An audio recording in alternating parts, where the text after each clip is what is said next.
Harvard Business Review has remained a constant source of knowledge for all of us at Ideas Consulting Group, where we learn from the articles which appear in HBR and apply what we learned in our consulting, training, and research activities that we offer for our clients. Recently, we have started converting some of the chapters, some of the articles into short videos, which we are recording for the benefit of those of you who are interested. A short synopsis of the article is also available on our blog at Ideas Consulting Group website, ideasconsulting.com. This pandemic has definitely reinforced the importance of change. Change has been forced.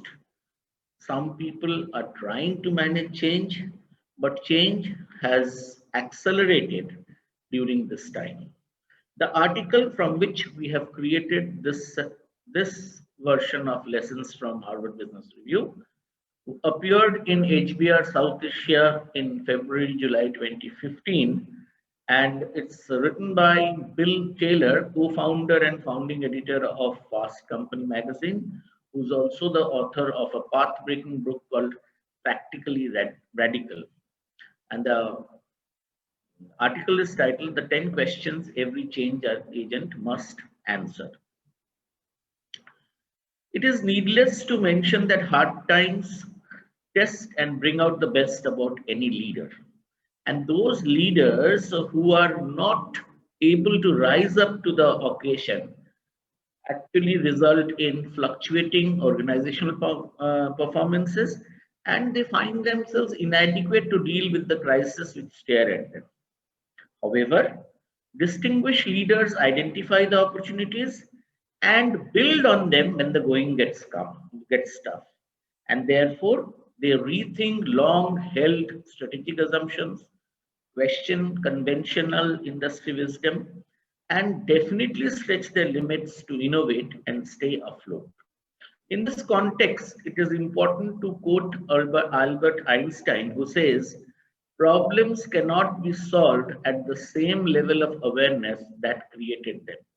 Very well said. So therefore, when times are different, things have to be thought differently and they're done differently to yield different encouraging outcomes. And leaders who are worthy, prepare to take on the challenge, do some amount of soul searching, and definitely answer few questions. In fact, 10 of them, which we are going to discuss in this video. The first, are there opportunities you observe that your competitors don't? IDEO's Tom Kelly, who is an expert on innovation and organization design, has mentioned that the real act of discovery consists not in finding new lands, but in seeing with new eyes. Extremely important. The way you look at what is in front of you, if it is different from the way we were looking previously, that itself is an innovation. In a world which has seen too many Me Too practices, worthy leaders, they go beyond competition by embracing novel, one-of-a-kind idea that often redefines the rules of the game. The question is, do you have ideas about where to look for new ideas? Here, one of the commonly used practice by successful leaders is to examine ideas and practices that have concurrently existed elsewhere. And therefore, a staple idea of an industry that migrates to another could prove to be a game changer if suitably appropriated. I mean, let us take an example from the current context. The web check-in is like sort of checking in for the vaccination and going and getting it done at the stipulated time and place. Jim Collins, in his book, Good to Great, Why Some Companies Make the Leap and Others Don't, raises a very pertinent question. And the question is, do you know Who would miss you most and why if you were to go out of business tomorrow? It is commonplace. It may appear it is commonplace, but leaders must identify and focus on group of customers and stakeholders who would miss them most and realign the organizational agenda accordingly. We can't be for everybody. So the question that we must ask is, where is it that we are pretty good in terms of efficiency, affordability, accessibility, value for money, and similar parameters? It is important that one identifies and works on them because that would help. There was a time when organizations could take the middle of the road path as customers were found to be there. However, the article concludes that the middle of the road is actually the road to ruin. Will customers be able to live without you? There is no business without customer is something which we all know. One downside of a crisis or change is to become irreplaceable to customers, which means the customers cannot live without the product or service that we are marketing.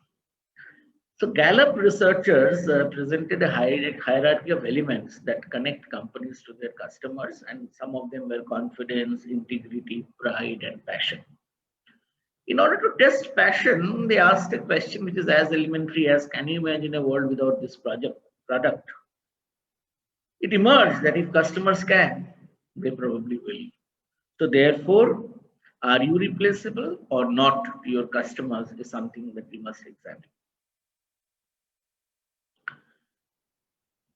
Psychologist Jerome Berners' views says figuring out how to use what you already know in order to go beyond what you already think. I think this is so pertinent for any organization. We must understand and take lessons from history to shape the future of any organization. Leaders revisit the past without disowning it, and from a critical study of what's come before, ideas of what could come next may be birthed. And many successful leaders have proven that in the organization and industries in which they have operated. Are customers to be treated differently, different customers? We must remember that while many people can be our customers, there are customers who are not central to the mission of the organization. And it is important that an organization's commitment to the most valued customers is reflected by how fearlessly it sidesteps those who are not central to its mission. Which boils down to the same thing, that everybody cannot be my customer, and appealing to them as a homogeneous group may not help either. People and their abilities. I think the most pertinent question, are we harnessing the capabilities of your human resource appropriately? You know, we all agree that unusual times calls for unusual means, measures. With a mindset, smart leaders unhesitantly turn to potential contributors beyond conventional sources. In any organization, there are hidden geniuses, there are unsung heroes. They must be identified. And groundbreaking projects can be initiated prudently to mine potential of such people, as also tapping the collective genius of the business ecosystem. So what it essentially means is one should not look only within the organization, one should look at the ecosystem in which the business operates, and you never know what one can lead to the other. A classic example is just-in-time inventory by Toyota, which was created in collaboration with its suppliers. You cannot change just because you are being forced to change. You have to change, that's given. But if you have remained consistent in a commitment to change, that is what makes an organization more resilient, that's make a leader more successful. We know organizations who are risk averse, which resist change, and there are others who change too often, perhaps just for the sake of it. But the important point is that leaders who aspire to make deep-seated change ensure that even in uncertain times, organizational priorities, goals, and most importantly, organizational values remain consistent. There cannot be shortcuts that one resorts to during the time of crisis. Leaders, if they don't change themselves, how will they change the business to adapt to the new requirement? I mean, in this current business scape, I mean, the sand shifts in no time. And therefore, one has to be very, very careful as a leader that you are not caught in any quicksand and therefore get sort of sucked into it. And this can only happen when leaders themselves are insatiable learners. They stretch their horizons and they themselves evolve as individuals so that organizations can also do the same.